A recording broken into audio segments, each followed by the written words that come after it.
एकविंशति देवी स्तुति श्लोकी। या देवी सर्वभूतेषु विष्णुमायेति शब्दिता नमस्तस्यै नमस्तस्यै नमस्तस्यै नमो नमः।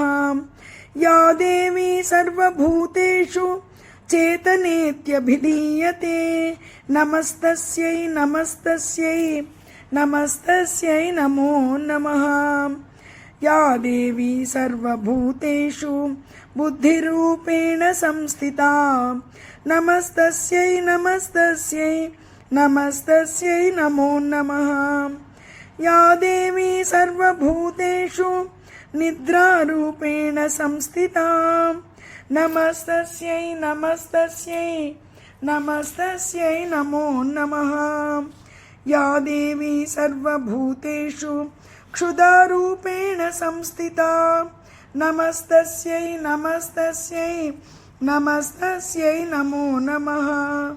या देवी सर्वभूतेषु छायारूपेण संस्थिता नमस्तस्यै नमस्तस्यै नमस्तस्यै नमो नमः।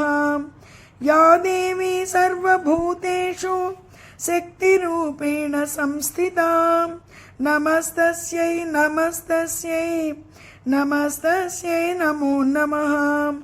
या देवी सर्वभूतेषु तृष्णारूपेण संस्थिता नमस्तस्यै नमस्तस्यै नमस्तस्यै नमो नमः।